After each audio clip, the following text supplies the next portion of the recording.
Muchos de nosotros ya venimos, permitidme la expresión, sin nada en las manos. No venimos cargados. Hasta hace bien poco todos traíamos nuestra Biblia, unos más grandes, otros más pequeñas. Hace un poquito más de tiempo incluso un himnario, un cancionero. Bueno, parece que íbamos ahí con una super mochila.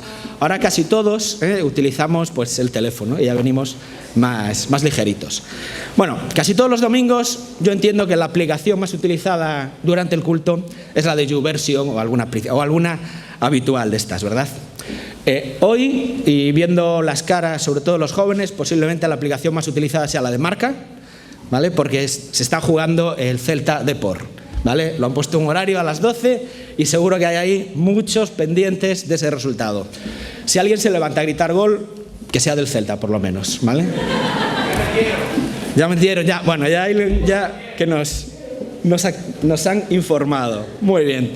Bueno, como decía Sara, el tener pues tantos pastores es un gran privilegio porque siempre estamos sentados escuchando la palabra de Dios, escuchando mensajes pues con muchísima calidad, y aprovechamos para echarles flores a los pastores ahora que no están y que no se piensen que le estamos echando la pelota. Es lo que realmente pensamos cada uno de nosotros. Y tomar este lugar de una manera así tan esporádica lo que dificulta es, bueno, ¿hoy qué digo? ¿Qué hablo? Porque tengo que decir algo importante, algo que no sea simplemente un devocional, algo para cubrir una serie de minutos, sino algo que realmente toque nuestros corazones. Y vamos a hablar, bueno, ya lo veis en la pantalla, de el propósito de Dios, de la voluntad de Dios. Y para esto me gustaría que me acompañaseis a un versículo, me gustaría que abrieseis vuestras Biblias o vuestras aplicaciones en los teléfonos móviles, cerrarla de Marca por un momento, después la podéis volver a abrir, y que leamos en el Salmo 138 y versículo 8.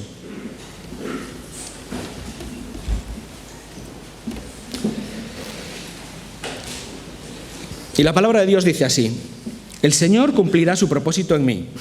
Eterna, oh Señor, es tu misericordia. No abandones las obras de tus manos.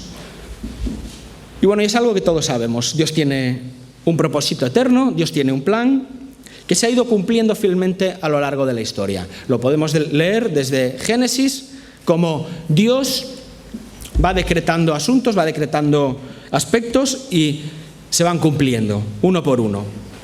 Pero no solamente Dios tiene un plan, un propósito genérico. Dios no tiene solamente un propósito para la creación, para todo el universo, sino que también tiene un plan para la humanidad, tiene un plan en concreto para esta iglesia, para nuestra iglesia unida, y tiene un plan concreto también para cada uno de nosotros. Esto podríamos leerlo en el siguiente versículo que vemos ahí: conforme al propósito eterno que se ha ido cumpliendo fielmente a lo largo de la historia, conforme al propósito eterno que llevó a cabo en Cristo Jesús, Señor nuestro. Y Dios cumple siempre su propósito, como hemos leído en este Salmo. Y el apóstol Pablo escribe a los tesalonicenses en la segunda epístola y les dice: por lo cual, asimismo, oramos siempre por vosotros, para que nuestro Dios os tenga por dignos de su llamamiento y cumpla todo propósito de bondad y toda obra de fe con su poder, para que en el nombre del Señor Jesucristo sea glorificado en vosotros y vosotros en Él, por la gracia de nuestro Dios y del Señor Jesucristo.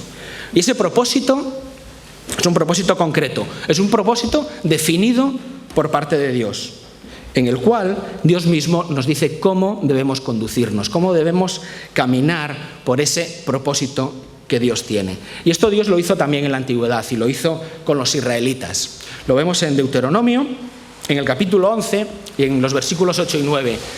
El pueblo de Israel estaba enfrente de la tierra prometida. Iban a pasar a conquistar esa tierra. Iba a ser una tierra que iban a conquistar, Dios ya se la había dado. Sin duda iban a tener que pelear y que luchar palmo a palmo, pero era una promesa que Dios les da.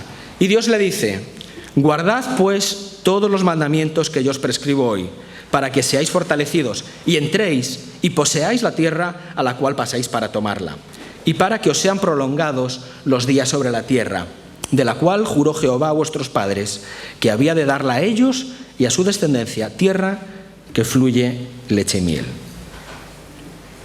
Y como vemos, a lo largo de la Escritura, el propósito de Dios, cuando leemos toda la palabra de Dios, vemos que ese propósito de Dios es bueno, es agradable y perfecto. Y el apóstol Pablo es lo que nos dice cuando escribe a los romanos: no os conforméis a este siglo, sino transformaos. Ahí está el texto. Sino transformaos por medio de la renovación de vuestro entendimiento, para que comprobéis cuál sea la buena voluntad de Dios, agradable y perfecta. No os conforméis. Y Pablo no estaba hablando de unas formas externas, no estaba hablando de nuestra manera de vestir, de nuestros peinados, de nada de eso. Estaba hablando de una forma interior, de nuestra forma de pensar. No nos conformemos, que no nos conformemos a este siglo, a este mundo, a cómo piensan el resto de la gente. ¿Qué más nos dice la Biblia acerca de los pensamientos, del propósito de Dios, de los planes de Dios? Bueno, pues hay un versículo que curiosamente estaba escrito en la pared de abajo, en Jeremías 29:11. Y supongo que ayer hablasteis algo, ¿no?, de este versículo. Y es Dios el que está hablando al pueblo de Israel. Un pueblo de Israel que realmente estaba derrotado en ese momento. Un pueblo de Israel que estaba pasándolo muy mal. Y Dios le dice: porque yo sé los planes que tengo para vosotros, declara el Señor. Planes de bienestar y no de calamidad, para daros un futuro y una esperanza. Esos son los pensamientos que Dios tiene para cada uno de nosotros. En todos estos textos vemos la voluntad de Dios, vemos los planes de Dios, vemos el propósito de Dios, vemos el corazón de Dios a nuestro favor, dispuesto a derramar bendiciones en nuestra vida. Pero en ocasiones ese propósito de Dios, esos planes de Dios, no coincide con mis planes, no coincide con mis propósitos, no coincide con mis sueños. ¿Y por qué ocurre esto? Pues porque nuestro corazón muchas veces nos hace vivir engañados. Y Dios mismo nos habla del corazón del hombre y nos dice: porque mis pensamientos no son vuestros pensamientos, ni vuestros caminos son mis caminos, declara el Señor. Y es que muchas veces intentamos que nuestros sueños, nuestros propósitos, nuestros deseos sean los deseos de Dios, cuando realmente Dios actúa al revés. Jehová cumplirá su propósito en mí. Es Dios el que su propósito, su sueño, su designio lo va a poner en mi corazón para que pueda caminar en su voluntad y en sus propósitos. La Biblia nos habla más acerca del corazón y nos dice que es engañoso, más engañoso que todo es el corazón y sin remedio. ¿Quién lo comprenderá? Esos sueños que Dios tiene para ti, porque tiene sueños para ti, no solamente, como he dicho antes, tiene sueños para la iglesia. Tiene un sueño, un propósito, un pensamiento específico para ti, y es bueno y agradable. Y como leísteis los jóvenes ayer, y como supongo que meditasteis en ese texto, es un texto para daros esperanza y daros un buen fin. Los sueños, el propósito de Dios siempre va a ser mejor que el mejor de nuestros sueños. Quizá ahora no podamos verlo. Es posible que hayamos pasado una mala semana, que hayamos tenido un montón de problemas, o que no solo fue esta semana, quizás es este mes o este año, o llevamos una racha que quizás no levantemos cabeza. Pero Dios, a pesar de que no podamos entenderlo, a pesar de que no veamos esa salida al túnel, Dios está ahí. Dios está con un propósito en nuestras vidas, con un propósito bueno y agradable, dispuesto a tendernos esa mano, dispuesto a bendecirnos. Es posible que nos encontremos nerviosos por el presente, que incluso hasta tengamos miedo del futuro. Pero Dios está en nuestro control, Dios está en el control de nuestras vidas. Y me dirás: bueno, muy bien, el propósito de Dios es lo mejor, vale, pero yo necesito una salida hoy. Necesito ver cómo Dios actúa en mi vida. Y Dios está dispuesto a hacerlo.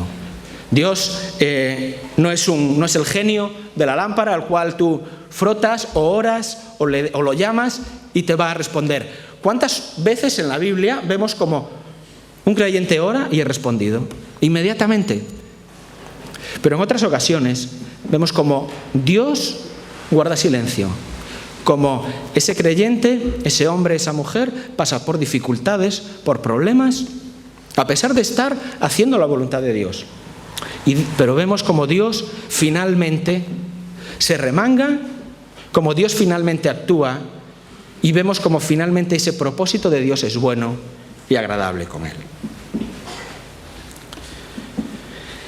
¿Cuántas ocasiones pensamos que estamos en ese propósito, estamos haciendo la voluntad de Dios, quizás apoyados por ciertos pasajes, muchas veces a lo mejor buscando que nos apoyen, ¿no?, en algo que estamos haciendo? Pero hace ya bastante tiempo le escuché a un predicador decir lo siguiente, y es que hacer la voluntad de Dios son tres cosas. Hacer la voluntad de Dios son tres cosas. Es hacer lo que Dios quiere, hacerlo cuando Dios quiere y hacerlo como Él quiere.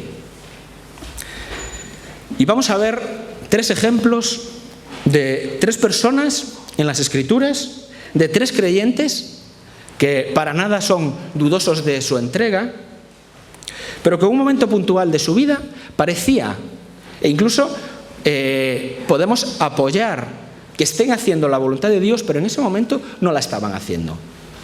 Y Dios le mostró que no estaban dentro del propósito de Dios y reaccionaron y se colocaron dentro del propósito de Dios.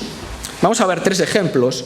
En dos de ellos vemos cómo estaban fuera de la voluntad de Dios, fuera del propósito de Dios y cómo Dios reconduce esa situación. Y en el tercero vamos a ver cómo un hombre está dentro del plan de Dios, reconoce cuál es el plan de Dios a pesar de todas las dificultades y de que todo parecía decir que tenía que hacer lo contrario. Bueno, ahí tenemos el texto en Juan 18:10, el primero de ellos, y es el apóstol Pedro. Y leemos ahí: entonces Simón Pedro, que tenía una espada, la sacó e hirió al siervo del sumo sacerdote y le cortó la oreja derecha. El siervo se llamaba Malco. Jesús entonces dijo a Pedro: mete la espada en la vaina. La copa que el Padre me ha dado, ¿acaso no la he de beber? Bueno, este relato ocurre en el huerto de Getsemaní. Después de haber orado intensamente Jesús, en agonía, es prendido por los soldados y por los alguaciles, de los sacerdotes y de los fariseos. Venían a arrestar a Jesús con palos y con espadas. ¿Y qué hizo Pedro? Pedro siempre era el que primero respondía, el que siempre levantaba la mano,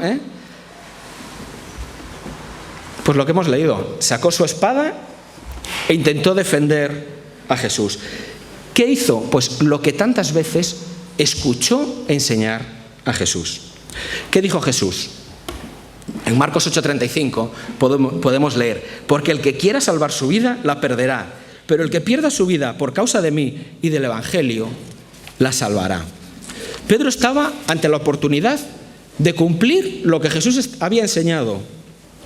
Y dice: aquí voy yo, Jesús, te voy a obedecer. Es necesario morir por ti, lo voy a hacer. Y Pedro se lo dijo en unos instantes antes, en Mateo 26:35, cuando Jesús les anuncia que le iban a arrestar y que todos se escandalizarían de él. Pedro le dijo a Jesús: aunque tenga que morir contigo, jamás te negaré. Y todos los discípulos dijeron lo mismo. Cuando Jesús habló de esto, y habló de que todos se separarían de él y que Pedro le negaría, Pedro no se estaba dando cuenta de que Jesús no estaba opinando. Jesús estaba profetizando lo que ocurriría y lo que pasaría. Pero parémonos a pensar un poquito desde el punto de vista de Pedro. Pedro había escuchado de Jesús la necesidad de negarse a uno mismo, de cargar su cruz, de buscar primeramente el reino de Dios y su justicia, incluso de dar la vida por el Evangelio. Pedro recordaba todas estas enseñanzas y Pedro estaba dispuesto a cumplirlas. De hecho, más adelante las cumpliría. Si leyésemos la historia de la Iglesia, vemos cómo al final Pedro fue sacrificado por el Evangelio. Y Pedro, desde su punto de vista, estaba cumpliendo el plan de Dios, estaba en el propósito de Dios. Dios estaba abriendo todas las puertas para que Pedro diese su vida por el Evangelio. Pero no era así. El propósito de Dios para Pedro era otro. Sí, era que diese su vida por el Evangelio, pero no de esa forma ni en ese momento. Y Jesús tiene que pararle los pies y las manos y decirle que Jesús tenía una misión más importante, más trascendente que una revuelta, que una revolución. Tuvo que recordarle que Jesús vino para dar su vida en rescate de muchos. Y Pedro lo entendió. Y si leyésemos el libro de Hechos, vemos como en los primeros capítulos Pedro da un discurso en Jerusalén, el primer discurso, y miles de personas se convierten. Y si seguimos leyendo Hechos, vemos como Pedro es el primero en predicarle a los gentiles. Y vemos como Dios quería utilizar a Pedro para abrir el Evangelio a los judíos y a los gentiles, no para que muriese en esa ocasión. Todo estaba a favor desde la óptica de Pedro, pero realmente no era el propósito de Dios. Y a veces nos encontramos en estas circunstancias, ¿no? Que parece que la corriente nos lleva, pero debemos preguntarnos si realmente es el propósito de Dios. Vamos con el segundo personaje, vamos rápido. Y vamos a ir a Hechos 16, y vamos a leer los versículos del 8 al 10. Y vamos a hablar del apóstol Pablo. Pasaron por la región de Frigia y Galacia, habiendo sido impedidos por el Espíritu Santo de hablar la palabra en Asia. Y cuando llegaron a Misia, intentaron ir a Bitinia, pero el Espíritu de Jesús no se lo permitió. Y pasando por Misia, descendieron a Troas. Por la noche se le mostró a Pablo una visión. Un hombre de Macedonia estaba de pie, suplicándole y diciendo: pasa a Macedonia y ayúdanos. Cuando tuvo la visión, enseguida procuramos ir a Macedonia, persuadidos de que Dios nos había llamado para anunciarles el Evangelio. En este pasaje vemos el comienzo del segundo viaje misionero de Pablo. Ocurre después del Concilio de Jerusalén y de unas diferencias de criterio importantes entre Pablo y Bernabé, que eran los que habían realizado el primer viaje misionero, resolviendo que cada uno pues, se iría por su lugar y haría cada uno un viaje diferente. Pablo comienza su segundo viaje. Ahí tenemos un mapa. Lo he puesto simplemente porque todos estos sitios de Misia, Bitinia, etcétera, etcétera, normalmente no nos suenan, ¿verdad? Pero bueno, para que nos hagamos una idea, la idea de Pablo era ir hacia Asia, hacia el este, hacia lo que es Turquía. Y vemos lo que le ocurrió a Pablo cuando comenzó ese viaje. Después de, entre comillas, el éxito del primer viaje, contaba que, lo planificarían igual y tendríamos, entre comillas, el mismo éxito. Resumiendo, estaríamos en la voluntad de Dios. Y quiso ir pues hacia el este, hacia Asia, y vemos como no solamente Dios se lo impidió, no sabemos cómo, sino que habiendo sido impedidos por el Espíritu Santo de hablar la palabra en Asia, Dios no les permitió ni predicar. No es que no tuviesen fruto, no es que nadie les escuchase, es que Dios mismo no se lo permitió. Y pasando por Misia, descendieron a Troas. Vemos cómo Dios actúa para corregir el viaje del apóstol Pablo. Un apóstol sujeto a la voluntad de Dios. Un creyente que estaba dando su vida por el Evangelio. Pero vemos cómo ese plan que Pablo había trazado, por el que seguro había orado y por el que seguro él estaba convencido que era el propósito de Dios, finalmente Dios tiene que mostrarle una visión y decirle: no, Pablo, a Europa. Macedonia es la zona de Grecia, etcétera, etcétera, ¿vale? A Grecia. Y Dios es el que envía, por medio de su Espíritu, a Pablo y al equipo misionero para Europa. Y eso fue lo que Dios le dijo a Ananías cuando fue a buscarlo en Hechos 9:15. Dijo: ve, porque él me es instrumento escogido para llevar mi nombre en presencia de los gentiles, de los reyes y de los hijos de Israel.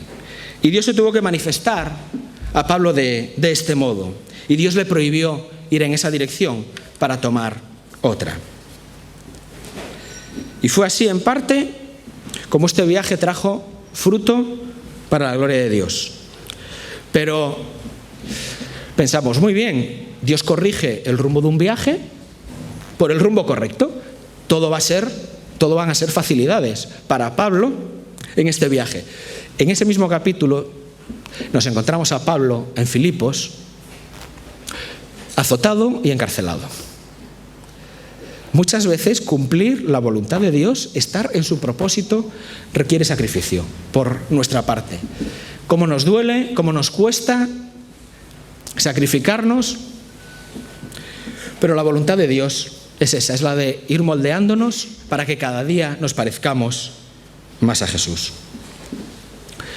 Y Dios nos tiene que hacer entender cuál es el propósito de Dios, porque realmente es lo mejor, es un plan bueno y agradable para nuestras vidas.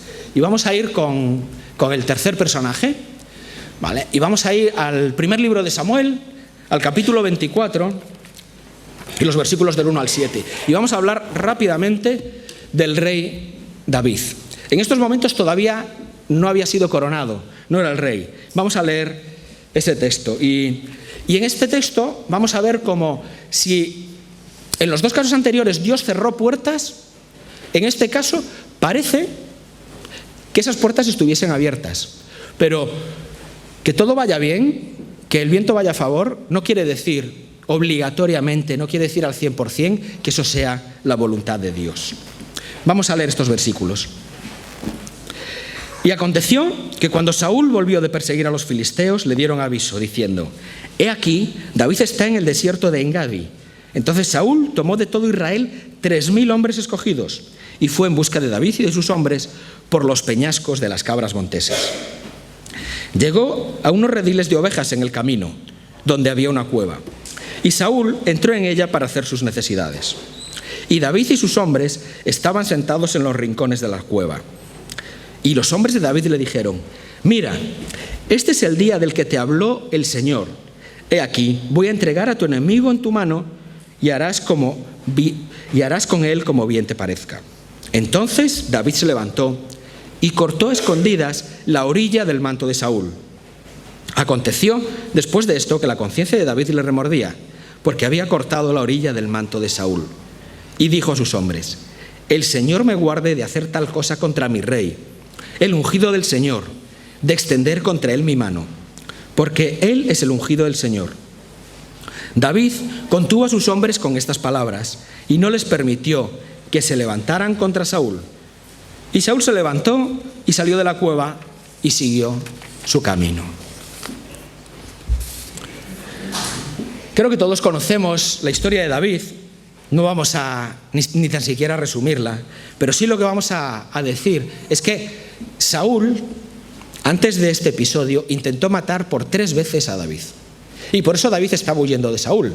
La vida de David estaba en peligro, y si Saúl lo encontraba, Saúl lo que quería hacer, junto con esos 3.000 hombres escogidos, los mejores soldados de Israel, era acabar con la vida de David. Y resulta que Saúl entra en la cueva donde David está. Y Saúl queda totalmente desprotegido. Y ese era quizás el momento perfecto que podía pensar David, que pensaban sus hombres y que podíamos pensar cada uno de nosotros, para acabar con el problema que tenía David, porque David iba escondiéndose de sitio en sitio por culpa de Saúl. ¿Qué hizo David? David permaneció fiel al propósito de Dios, permaneció fiel a los pensamientos de Dios. Le dificultaba su vida porque tendría que seguir huyendo.